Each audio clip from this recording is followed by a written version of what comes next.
আসসালামু আলাইকুম। কৃষিগ্রাম পরিবারের পক্ষ থেকে কৃষি নেটওয়ার্ক কৃষিগুচ্ছ প্রশ্ন ব্যাংক সলভ সিরিজের আরো একটা চ্যাপ্টারে তোমাদের সবাইকে স্বাগতম। আজকে চ্যাপ্টারে আমরা কোষ রসায়ন চ্যাপ্টারটা নিয়ে ডিল করব।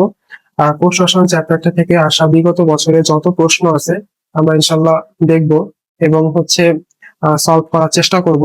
আমরা খুব সুন্দরভাবে পাশাপাশি বইটাও রাখছি যাতে করে তোমাদেরকে সাথে সাথে আমি বই থেকেও একটু দেখাই দিতে পারি এবং এটা তোমাদের জন্য ইফেক্টিভ হবে। কেননা কোষ রসায়নের যে প্রশ্নগুলো আসছে এই প্রশ্নগুলো আসলে মানে সচরাচর পরীক্ষাগুলোতে এমন প্রশ্ন আসে না।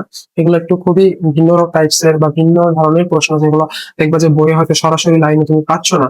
তো এই জন্য আমি চাই মানে যেহেতু এটা বিগত প্রায় 7 বছর পরে শর্ট সিলেবাসের বাইরে থেকে শর্ট সিলেবাসের বাইরে ছিল, সো বিগত 7 বছর এই চ্যাপ্টার থেকে তেমন ভাইটাল ভাবে অনেকটা, যেহেতু একটা অত্যন্ত গুরুত্বপূর্ণ চ্যাপ্টার, তারপরেও কিন্তু ওইভাবে কোশ্চেন হয়নি।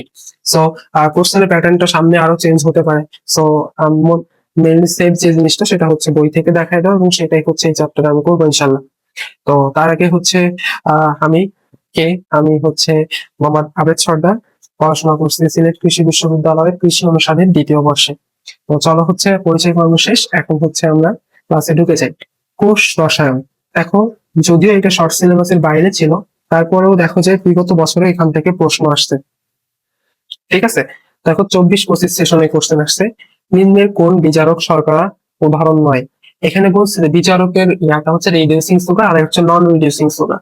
দুই ধরনের সুগার আছে, একটা হচ্ছে রিডিউসিং সুগার আর একটা হচ্ছে নন রিডিউসিং সুগার। চলো আমরা রিডিউসিং সুগার নন রিডিউসিং সুগারের এই যে বইয়ের যে পার্টটা আছে এটুকুতে চলে যাই।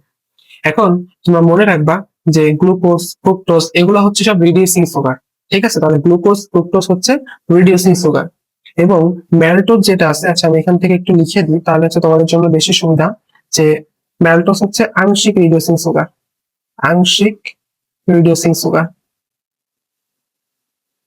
Reducing sugar.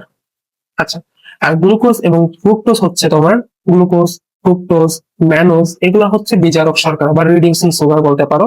এগুলা হচ্ছে রিডিউসিং সুগার বা বিজারক শর্করা।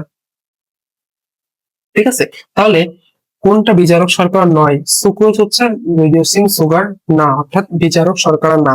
ঠিক আছে, এখন এটা বইয়ের কোথায় আছে আমরা চলো একটু খুঁজে বের করার চেষ্টা করি। তো রিডিউসিং সুগার এবং নন রিডিউসিং সুগার বইয়ে কোথায় আছে?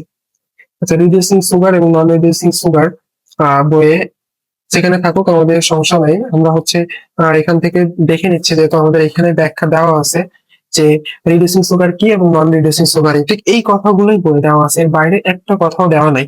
সো রিডিউসিং সুগার হচ্ছে বিজারক শর্করা, যেখানে অ্যালডিহাইড এবং কিটোন গ্রুপ থাকায় আয়নকে বিজারিত করতে পারে। মূল কথা, বিজারিত করতে পারলে রিডিউসিং সুগার, আর যদি বিজারিত করতে না পারে তাহলে হচ্ছে নন রিডিউসিং সুগার বা অবিজারক শর্করা। কি কি আছে? আছে তোমার গ্লুকোজ ফ্রুক্টোজ ম্যানোজ, আর এখানে সুক্রোজ ট্রিহ্যালোজ বা পলিস্যাকারাইড সমূহ হচ্ছে নন রিডিউসিং সুগার, আর রিডিউসিং সুগার হচ্ছে গ্লুকোজ ফ্রুক্টোজ ও ম্যানোজ। ঠিক আছে, তাহলে আমাদের এখানকার উত্তর হচ্ছে সুক্রোজ। আর ম্যালটোজ হচ্ছে আংশিক রিডিউসিং সুগার, মনে রাখবা। আচ্ছা, দুধে যে প্রোটিন পাওয়া যায়, এখানে এই প্রশ্নটা আসছে প্রোটিন পার্ট থেকে, এবং প্রোটিনের ভিতর সরল প্রোটিনের পার্ট থেকেই কোশ্চেনটা আসছে। চলো আমরা সরাসরি সরল প্রোটিনের পার্টে চলে যাই। ঠিক আছে, তো সরল প্রোটিন পরীক্ষার জন্য একটা মারাত্মক গুরুত্বপূর্ণ বা একটা পোর্শন যেখান থেকে প্রতি বছরে প্রশ্ন আসে। তো চলো, দুধে যে প্রোটিন পাওয়া যায়, এখন অ্যাকচুয়ালি দুধে প্রোটিন পাওয়া যায় তার ক্যাসিন প্রোটিন। ক্যাসিন প্রোটিন দুধে পাওয়া যায়। দুধের শর্করা বলা হয় ল্যাকটোজকে। ল্যাকটোজ যেটা আছে, ল্যাকটোজ এটা হচ্ছে দুধের শর্করা। দুধের শর্করা হচ্ছে ল্যাকটোজ, আর দুধের যে প্রোটিন সেটা হচ্ছে ক্যাসিন। ঠিক আছে, এছাড়াও এখানে যে অ্যালবুমিন গ্লোবিউলিন এগুলো সবই তোমার সরল প্রোটিন। সরল প্রোটিন যাতে 7 ধরনের, মনে রাখবা। সরল ফর 7, মানে সরল প্রোটিন হচ্ছে 7 ধরনের। চলো, এখানে অ্যালবুমিনের কি কি আছে, গ্লোবিউলিনের কি কি আছে, প্রত্যেকটা আলাদা ফিচার গুলো আমরা একটু পড়ে ফেলি, তাহলে দেখবা যে তোমার কোশ্চেন ডিটেলস এখন পড়াশোনা করে নিলে পরে আমি জাস্ট মুখে বলে গেলে তোমার রিলেট করতে পারবে। চলো, অ্যালবিউমিন। অ্যালবিউমিন হচ্ছে এমন একটা বস্তু বা এমন একটা সরল প্রোটিন যেটা সহজে পানিতে দ্রবীভূত হয়। এখান থেকে ফ্রিকুয়েন্টলি কোশ্চেন আসছে কোনটা পানিতে দ্রবণীয় বা কোনটা অদ্রবণীয়, এরকম কোশ্চেন কিন্তু আসে। তাহলে তুমি চাইলে এখানে লিখে নিতে পারো যে পানিতে দ্রবণীয়, পানিতে দ্রবণীয় কি কি সরল প্রোটিন আছে। মনে রাখবা পিটাও কথাটা দিয়ে, পিটাও কথাটা দিয়ে। ঠিক আছে, একটা হচ্ছে প্রোটামিন, তারপর হচ্ছে অ্যালবুমিন এবং হিস্টোন। এই তিনটা হচ্ছে তোমার পানিতে দ্রবণীয় প্রোটিন। আর দুইটা আছে তাপে জমাট বাঁধে, মানে তাপে জমাট বাঁধে হচ্ছে দুইটা আছে, একটা হচ্ছে অ্যালবুমিন আর একটা হচ্ছে গ্লোবিউলিন। তাহলে এই দুইটা হচ্ছে তাপে জমাট বাঁধে এবং এই তিনটা হচ্ছে পানিতে দ্রবণীয় হয়। তো সেই কথাগুলো এখানে বলছে। এবং তুমি যখন পড়বা তখন ধরে নিবা যে অ্যালবুমিন তুমি 1 নম্বরে পড়ছো আর গ্লোবিউলিন হচ্ছে 2 নম্বরে পড়ছো, কারণ এই দুইটার অনেক মিল আছে। একটু আমি রিলেট করে পড়াই দিচ্ছি, একটু দেখো। প্রথমত, যেখানে সহজে পানিতে দ্রবীভূত হয়ে গোলাটা দ্রবণ সৃষ্টি করে তাকে অ্যালবুমিন বলা হয়। দেখো এখানেও কিন্তু এই যে গ্লোবিউলিন যেটা আছে পানিতে অদ্রবণীয়, তাহলে এখানে একটু চেঞ্জ আছে। এখানে হচ্ছে পানিতে দ্রবণীয়, বাট পানিতে অদ্রবণীয় হচ্ছে গ্লোবিউলিন। দেখো এখানে কি কোথাও গ্লোবিউলিন ছিল? গ্লোবিউলিন কিন্তু ছিল না, অ্যালবুমিন ছিল, বাট এখানে অ্যালবুমিন ছিল, গ্লোবিউলিন ছিল। আচ্ছা, এরপরে যে কথাটা আছে সেটা হচ্ছে যে এরা পানিতে এবং লঘু দ্রবণে দ্রবণীয়, ঠিক আছে, তাপে জমাট বাঁধে। এরা তাপে জমাট বাঁধে, দেখো এরাও তাপে জমাট বাঁধে, এরাও তাপে জমাট বাঁধে। তাহলে অ্যালবুমিন গ্লোবিউলিন শেষ।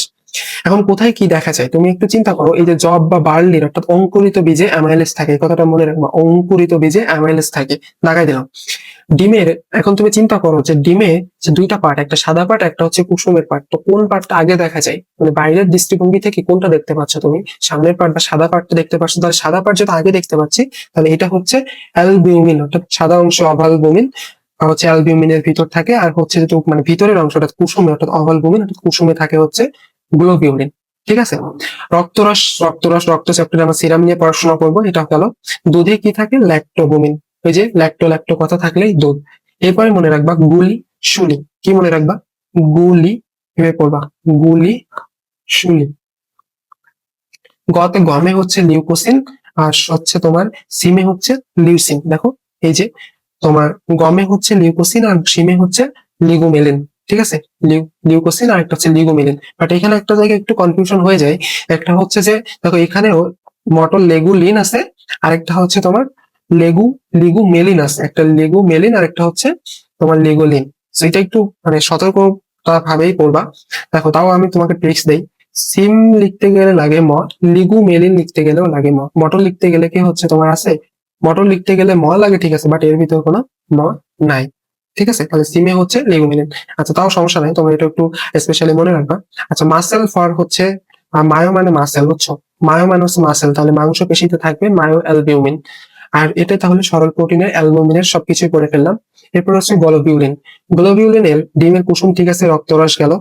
এরপর হচ্ছে চোখের লেন্স। তোমরা যখন পড়বা যে চোখের লেন্সের জন্য যে কাটা কাটা ক্যাটালাইজ এনজাইম ইউজ করা হয়, তো হচ্ছে ক্রিস্টালিন।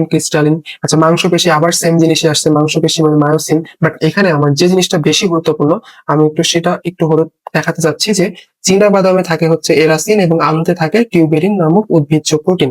এখন কিভাবে মনে রাখবা? আলু যে টিউবার থেকে হয়, এটার তো কোনো সন্দেহ নাই, তুমি তো জানো। আর চীনা বাদামে হচ্ছে এরাচিন, চিন এরাচিন, চিন, ঠিক আছে। চীনা বাদামে এরাচিন, আলুতে সেরাচিন। শেষ।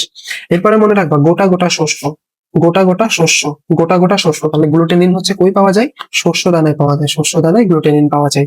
তাহলে গমের গতে হচ্ছে গ্লুটেনিন, আর হচ্ছে তোমার চালে হচ্ছে অরাইজেনিন। ঠিক আছে। এবং গ্লুটেনিন প্রোটিনের উদাহরণ প্রোলামিন। আচ্ছা, প্রোলামিন হচ্ছে যেখানে মনে রাখবা যে একটা কথা মনে রাখবা, পোলা প্রেমে যে হেরে গেল। অর্থাৎ প্রোলামিন জব বা বার্লি, হর্ডিন, তারপর হচ্ছে তোমার এই যে তোমার যে ইয়াটা আছে যে ভুট্টা জেইন, ঠিক আছে, আমি একটু দাগাই, জেতে জেইন, পোলাতে প্রোলামিন, তারপর হচ্ছে জেতে জব বা বার্লি, আর গেলোতে হচ্ছে গ্লিয়াডিন। কই আছে? দেখো গ্লিয়াডিন, এই যে গ্লিয়াডিন, রায়ের গ্লিয়াডিন। তো এখানকার উদাহরণগুলো সহজে মনে রাখলাম। তাহলে সরল প্রোটিনকে আমরা হচ্ছে একদমই পানিপাত বানাই ফেলতেছি। হিস্টোন আগেই পড়ে ফেললাম যে হিস্টোন হচ্ছে কোষ শ্বসন চ্যাপ্টারে আমরা পড়ছি, হিস্টোনটা কই থাকবে? নিউক্লিয়াসের সাথে থাকবে। আচ্ছা, প্রোটামিন কি? সবচেয়ে ক্ষুদ্র হচ্ছে এটা প্রোটামিন। এটা হচ্ছে সবচেয়ে ক্ষুদ্র প্রোটিন, এই কথাটা গুরুত্বপূর্ণ অনেক বেশি। আর হচ্ছে এখানে সালমিন নামক, স্যামন মাছে সালমিন নামক প্রোটামিন থাকে। আর স্কেলার প্রোটিন যেটা চুল, ত্বক আর সেগুলো আসলে বাইরে থেকে দেখা যায়, এগুলোতে বেশি থাকে। এখন তাহলে এই যে আমি এখানে লিখলাম পিটি তে হচ্ছে তোমার প্রোটামিন, বুঝছো? PT for protamine, but prolamin এটা ভুলে যাওয়া যাবে না।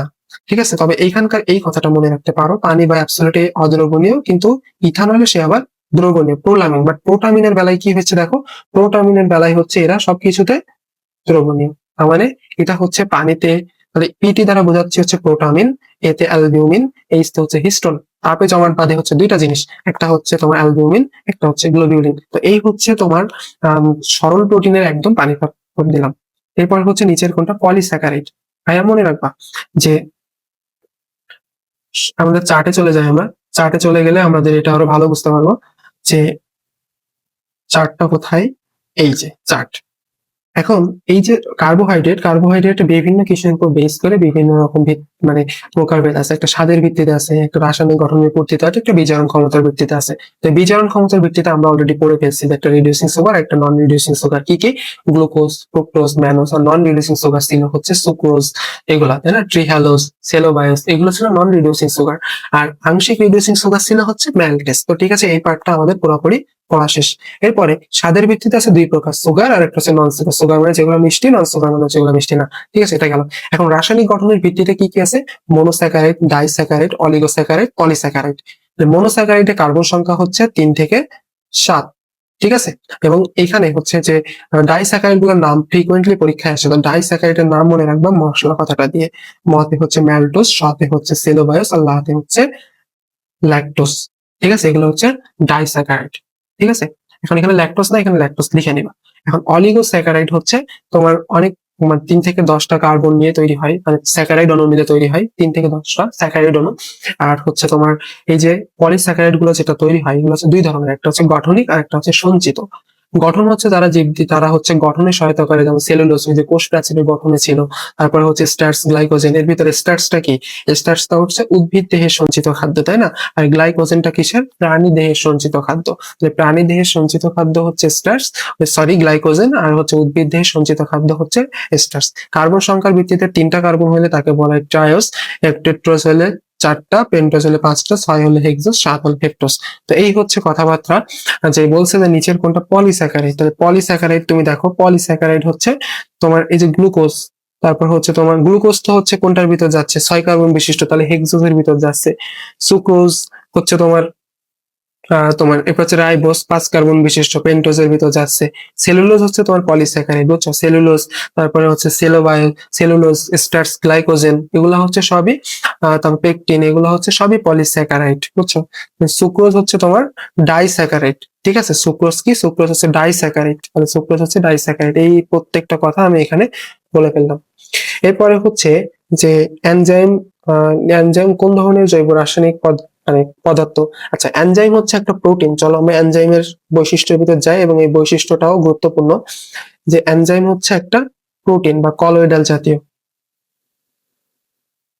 আচ্ছা, এই এনজাইমের বৈশিষ্ট্যটা আমাদের জন্য পরীক্ষার জন্য অনেক বেশি গুরুত্বপূর্ণ।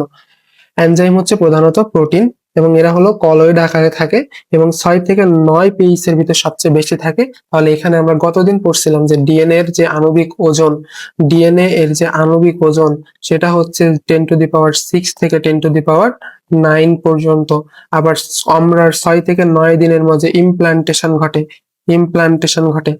একইভাবে এই যে পিএইচ 6 থেকে 9 এর ভিতর সবচেয়ে বেশি ক্রিয়াশীল হয়, এবং এরা হচ্ছে তাপ প্রবণ, তাপ সহ্য করতে পারে, বাট অতিরিক্ত পরিমাণ তাপ সে সহ্য করতে পারে না, এটা মনে রাখবা। এরপরে তাহলে সে কত তাপমাত্রা? নর্মালি 35 থেকে 40 হইলে বা তোমার দেহ টেম্পারেচার, এই সময় আসলে সে অনেক বেশি ক্রিয়াশীল থাকে দেহ টেম্পারেচারের সাথে। দেখো মোটামুটি তোমার দেহ টেম্পারেচার হচ্ছে 37, তাই না? তো দেখো 35 এবং 40 এর মাঝামাঝি হচ্ছে 37, বা একটু পাশাপাশি তুমি চাইলে মনে রাখতে পারো মনে রাখার জন্য। এবং এরা হচ্ছে কি করে? এনজাইমের কাজ কি? এরা হচ্ছে রাসায়নিক বিক্রিয়াকে ত্বরান্বিত করে, বুঝছো? যে বিভিন্ন বিক্রিয়াকে ত্বরান্বিত করে, এবং এর কার্যকতা সুনির্দিষ্ট, এবং বিক্রিয়া শেষে এরা হচ্ছে অপরিবর্তিত থাকে। এবং যদি ইউভি রশ্মি থাকে তাহলে হচ্ছে তাদের এনজাইমের কার্যকারিতা নষ্ট হয়। এবং এই এনজাইম যেহেতু প্রোটিন, এবং এদের হচ্ছে পানিতে দ্রবণীয়। ঠিক আছে, তাহলে এনজাইমের বৈশিষ্ট্য শেষ। তাহলে এনজাইম হচ্ছে একটা তোমার জৈব প্রোটিন। ঠিক আছে, আচ্ছা, এরপর এনজাইম হচ্ছে একদম প্রোটিন আর একটা অ্যামিনো অ্যাসিড, যেটা আমরা আস্তে আস্তে পড়ে ফেলবো। কোষ প্রাচীরের প্রধান উপাদান কি? সেলুলোজ। অনেকবার বলছি কোষ বিভাজন পড়ার সময়। দুধে জমাটবদ্ধ হয়ে যে এনজাইম তৈরি করে তার নাম কি? ভাইয়া, দুধ জমাটবদ্ধ হয়ে যে তোমার হচ্ছে ওই যে ননি চিনো তোমরা, দুধ যে ননি হয়, তাহলে ওই ননি তৈরি করার জন্য যে এনজাইম দরকার হয় সেটা হচ্ছে রেনিন এনজাইম, রেনিন এনজাইমের কারণে। অ্যাকচুয়ালি এই নুন থেকে তো পরে পনির হয়, তাই না? তাহলে পনির তৈরি বা দুধ থেকেই তো পনির তৈরি হয়। তাহলে পনিরের থেকে তুমি মনে রাখো হচ্ছে রেনিন এনজাইমের প্রভাবে এটা হয়। ঠিক আছে? আচ্ছা, তাহলে পনির তৈরিতে বা দুধ ধরে জমাট বাধ্য হচ্ছে, এটা কিসের কারণে হচ্ছে? রেনিন এনজাইমের কারণে। আচ্ছা, এরপর পরে যেটা আছে, এই যে এই কথাটাই আমি বললাম যে রেনিন হচ্ছে দুগ্ধ জমাটবদ্ধ করে। সরল প্রোটিন কোনটা? ভাইয়া সরল প্রোটিন সম্পর্কে আমরা বিস্তারিত জেনে আসছি। সরল প্রোটিন হচ্ছে একটা, এর মধ্যে কোনটা আছে দেখো, অ্যালবিউমিন আছে। এখন দেখো তুমি মনে রাখবা, যদি নামের শেষে প্রোটিন কথা থাকে, যদি নামের শেষে প্রোটিন কথা থাকে, তাহলে সেটা হচ্ছে যৌগিক প্রোটিন। বুঝছো? যৌগিক প্রোটিন বা হচ্ছে যৌগিক প্রোটিন শুধুমাত্র এক্সেপ্ট আছে একটা, এক্সেপ্ট আছে হচ্ছে এক্সেপশন, এক্সেপশন হচ্ছে স্ক্লেরোপ্রোটিন। তাহলে এই স্ক্লেরোপ্রোটিন যেটা আছে, স্ক্লেরোপ্রোটিন, তাহলে স্ক্লেরোপ্রোটিন যেটা আছে, এটা হচ্ছে নামের শেষে প্রোটিন থাকা সত্ত্বেও এটা হচ্ছে সরল প্রোটিনের ভিতর। কিভাবে মনে রাখবা? দেখো সরলের এটা তুমি তাহলে এটা তুমি ভুল করবে না, নামের শেষে প্রোটিন থাকলেই তুমি ফার্স্ট করে যৌগিক দেখবা না, দেখবা না স্ক্লেরোপ্রোটিন আছে কিনা। তো স্ক্লেরোপ্রোটিন থাকলে তখন সেটা হবে সরল প্রোটিন। তাহলে এইখানে যেটা আছে সেটা হচ্ছে অ্যালবুমিন। ঠিক আছে? উত্তর হচ্ছে অ্যালবুমিন হচ্ছে সরল প্রোটিন। এরপরে এনএডিপি কি? এনএডিপি হচ্ছে একটা কো এনজাইম, এবং সবচেয়ে ইন্টারেস্টিং যে তথ্যটা, এটা এনজাইম হইলেও এটা হচ্ছে ভিটামিন হিসাবেও কাজ করতে পারে। বুঝছো? এটা মেডিকেল অ্যাডমিশন টেস্টে করছেন যে আহ, যে কো এনজাইম কি হিসাবে কাজ করতে পারে, ভিটামিন হিসাবে। আশা করি তোমাদের বইয়ে এটা দেওয়া আছে, বইয়ের একটা শখ ছিল, শখটা যদি আমি পাই তাহলে তোমাদেরকে দেখাইতে পারবো যে এনজাইম অনুঘটক এবং হচ্ছে কোএনজাইম, এনজাইম আর কোএনজাইমের ভিতরে পার্থক্য। এই যে আমি পাইছি, দেখো এই যে মেডিকেল বা ডেন্টালের কোশ্চেন, এটা ডেন্টালের কোশ্চেন, যে তোমাদের যে ভিটামিন কোএনজাইম হিসাবে কাজ করতে পারে, কোএনজাইম ভিটামিন হিসাবে কাজ করতে পারে। ঠিক আছে? এখন চলো কোএনজাইম জিনিসটা কি সেটা একটু দেখে আসি। তো দেখো কোএনজাইম হচ্ছে তোমাদের বইয়ে অনেক বিস্তারিত দেওয়া আছে, খুব একটা বেশি না হইলেও মোটামুটি এই কোএনজাইম গুলোর সাথে তোমরা পরিচিত। তোমরা যখন উদ্ভিদ শারীরতত্ত্ব চ্যাপ্টার পড়বা তখন দেখবা যে ফ্যাট, এগুলো খুবই এফএনডি। মূলত আমি যেটা বললাম তোমাকে যে ভিটামিন হিসাবে কাজ করতেছে কোনটা, দেখো তো এফএনএম অর্থাৎ ফ্লাভিন মনোনিউক্লিওটাইড। এটা হচ্ছে vitamin B two, vitamin B two.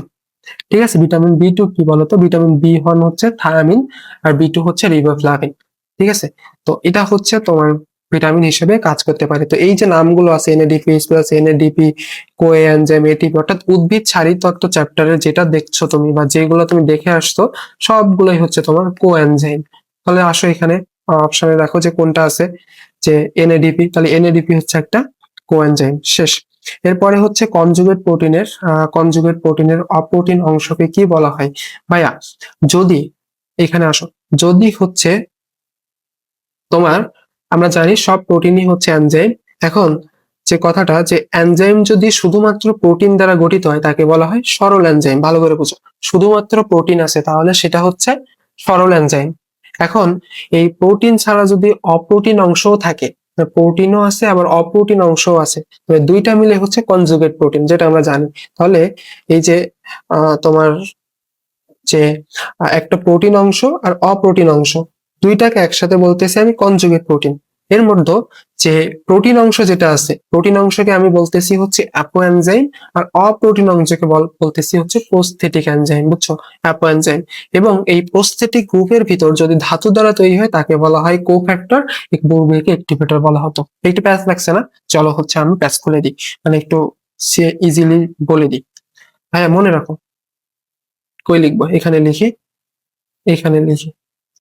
আচ্ছা, দেখো, প্রথমত হচ্ছে যদি একটা এনজাইম শুধুমাত্র প্রোটিন দ্বারা তৈরি হয় তাকে বলতেছি আমরা সরল এনজাইম। এখন এনজাইম যদি এত বড় হইলে মানে, আচ্ছা, এনজাইম এনজাইম যদি হচ্ছে তোমার প্রোটিন অংশ দিয়ে তৈরি হয় আর অপ্রোটিন অংশ যদি থাকে, অপ্রোটিন অংশ, তাহলে এই দুই অবস্থাকে বা প্রোটিন এবং অপ্রোটিনের এই যে অবস্থাটাকে, এটাকে আমরা বলতেছি হচ্ছে কনজুগেট প্রোটিন। কি প্রোটিন? Conjugate protein. আচ্ছা, কনজুগেট প্রোটিন। এই কনজুগেট প্রোটিনের ভিতরে প্রোটিন অংশটাকে বলতেছি আমি হচ্ছে অ্যাপো এনজাইম, অ্যাপো এনজাইম। আর এই অপ্রোটিন যে অংশ আছে একে আমি বলতেছি প্রোস্থেটিক গ্রুপ। Prosthetic group. এবং এই প্রস্থেটিক গ্রুপের ভিতর যদি সেটা ধাতু দ্বারা তৈরি হয় তাহলে আমি তাকে বলতেছি হচ্ছে কোফ্যাক্টর। পূর্বে এই কোফ্যাক্টরের নাম ছিল হচ্ছে অ্যাক্টিভেটর, যেটা হচ্ছে অ্যাক্টিভেট করতো। তো এই হচ্ছে এখানকার ব্যাখ্যা। তাহলে কনজুগেট প্রোটিনের সাথে অপ্রোটিন অংশ থাকলে তাকে বলতেছি আমরা প্রস্থেটিক গ্রুপ। গ্লাইসিন কি? গ্লাইসিন হচ্ছে একটা তোমার অ্যামিনো অ্যাসিড। গ্লাইসিনের সংকেত কেমন? গ্লাইসিনের সংকেত হচ্ছে এমন যে NH2 হাইড্রোজেন, ভিতরে তো কার্বন থাকবে সিরিয়ালি, এবং আরেকটা হচ্ছে অ্যাসিড অণু থাকবে। এখানে হচ্ছে তোমার হাইড্রোজেন থাকবে এবং এটা হচ্ছে আর গ্রুপ থাকবে। এখন এটা হচ্ছে তোমার মানে অ্যামিনো অ্যাসিডের জেনারেল ফর্মুলায় আর এর জায়গায় যখন একটা একটা নির্দিষ্ট কার্যকরী মূলক চলে আসবে তখন হয়ে যাবে একটা একটা নাম। যেমন এই আর এর জায়গায় যদি চলে আসে হাইড্রোজেন, এই আর এর জায়গায় যদি চলে আসে হাইড্রোজেন তাহলে আমরা তাকে বলতে পারবো গ্লাইসিন। ঠিক আছে। এরপরে যদি হচ্ছে তোমার এখানে চলে আসে, এখানে যদি চলে আসে হচ্ছে তোমার CH2OH, তাহলে এটাকে আমরা বলবো হচ্ছে পুরো স্ট্রাকচারকে বলবো সিস্টিন। যদি এখানে তাহলে হাইড্রোজেন থাকতো তাহলে আমরা পুরো স্ট্রাকচারটাকে বলতাম এটা হচ্ছে একটা গ্লাইসিন। যদি এখানে আরো কিছু থাকে এরকম তোমার হচ্ছে যতগুলো অ্যামিনো অ্যাসিড আছে সব জাস্ট এইখানে চেঞ্জ হয়। তো আমাদের উদ্দেশ্য হচ্ছে এটা না, আমাদের উদ্দেশ্য হচ্ছে গ্লাইসিন কি সেটা দেখানো। এবং তুমি মনে রাখবা এখান থেকে একটা হাইড্রোজেন চলে যায়, এখান থেকে একটা হাইড্রোজেন চলে যায়, হাইড্রোজেনের ঘাটতি হয়, এবং এখান থেকে হাইড্রোজেন একটা চলে যায়, এখানে হচ্ছে তোমার এখানেও একটা মাইনাস সৃষ্টি হয়। তাহলে প্লাস চার্জ তৈরি হচ্ছে, মাইনাস চার্জ তৈরি হচ্ছে। তাহলে প্লাস এবং মাইনাস দুইটাই থাকে, এজন্য এই প্রোটিনকে জুইটার আয়ন বলা হয়। কেন বলা হয়? কারণ হচ্ছে যে এটা তোমার কি করে, এটা হচ্ছে মানে দুইটা চার্জই থাকে, পজিটিভ চার্জও থাকে এবং নেগেটিভ চার্জও থাকে, জুইটার আয়ন বলা হয়। আচ্ছা, এরপরে তাহলে গ্লাইসিন কি? গ্লাইসিন হচ্ছে একটা অ্যামিনো অ্যাসিড। প্রোটিন সংশ্লেষী। প্রোটিন সংশ্লেষী হচ্ছে কিছু কিছু আছে যে প্রোটিন সংশ্লেষণ করবে, আবার এমন কিছু কিছু জিনিস আছে যেগুলো হচ্ছে প্রোটিন সংশ্লেষণ করবে না, হুদাই থাকে। তো যারা হচ্ছে হুদাই থাকে ওদেরকে তুমি মনে রাখবা যে অসহ্য কথাটা দিয়ে, এরা হচ্ছে অসহ্য, কোনো কাজের না তাও এখানে থাকতেছে, কোনো হুদাই আসছে। ঠিক আছে, তাহলে অসহ্য কথা দিয়ে মনে রাখবা। অতে হচ্ছে অর্নিথিন, শতে হচ্ছে তোমার সাইট্রোলিন, এবং হতে হচ্ছে তোমার হোমোসেরিন। এই তিনটা হচ্ছে প্রোটিন নন সংশ্লেষী, অর্থাৎ এরা প্রোটিন তৈরিতে অংশগ্রহণ করে না, এই জন্য হচ্ছে এরা অসহ্য। ঠিক আছে। এখন তাহলে দেখো এই তিনটা বাদে বাকি অপশন কোনটা আছে? ট্রিপ্টোফ্যান হচ্ছে প্রোটিন সংশ্লেষী। এরপরে যেটা আছে সেটা হচ্ছে যে উদ্ভিদের সবচেয়ে গুরুত্বপূর্ণ ডাইস্যাকারাইডের রাসায়নিক সংকেত কোনটা? ভাইয়া দেখো আমি একটু ইরেজ করি। সবচেয়ে গুরুত্বপূর্ণ ডাইস্যাকারাইড সুক্রোজ। ইয়েস, তাহলে আমরা জানি সুক্রোজ কিন্তু একটা ডাইস্যাকারাইড। আরো কি কি ছিল বলতো? পড়ছিলাম মশলা কথাটা দিয়ে, তাই না? সেলোবাস, ল্যাকটোজ, তারপর হচ্ছে সুক্রোজ, তারপর হচ্ছে ম্যালটোজ, এগুলো হচ্ছে সবই ডাইস্যাকারাইড। তো এটা হলো চিনি, তাই না? সুক্রোজ যে চিনি না, চিনির সংকেত তো আমরা সবাই জানি। তাহলে সুক্রোজ চিনির সংকেত C12H22। এবং বলে রাখা ভালো, এটা হচ্ছে কার্বোহাইড্রেট হতে গেলে তার যে শর্ত আছে, কার্বন এবং হাইড্রোজেন এবং অক্সিজেনের রেশিও যে 1:1 হবে, সেই রেশিও কিন্তু এরা মানে না। না মানলেও এরা হচ্ছে কার্বোহাইড্রেট হওয়ার জন্য যে শর্ত ছিল যে তা কিন্তু এরা এই অনুপাতটা ঠিক মতো মানে না, তারপরেও এরা কার্বোহাইড্রেট, একটু ব্যতিক্রম। ঠিক আছে, মনে রাখলাম। আচ্ছা, এরপরে যেটা আছে ইন্টারফেরন। ইন্টারফেরন হচ্ছে একটা প্রোটিন জাতীয় পদার্থ। ঠিক আছে, ইন্টারফেরন কখন দেওয়া হয়? ভাইরাসে আক্রান্ত হলে, ভাইরাসের বিরুদ্ধে আমাদের ইন্টারফেরন দেওয়া হয়। অ্যান্টিবায়োটিক কিন্তু দেওয়া হয় না, ভুল করলে হবে না। তাহলে ইন্টারফেরন হচ্ছে একটা আমিষ জাতীয় পদার্থ।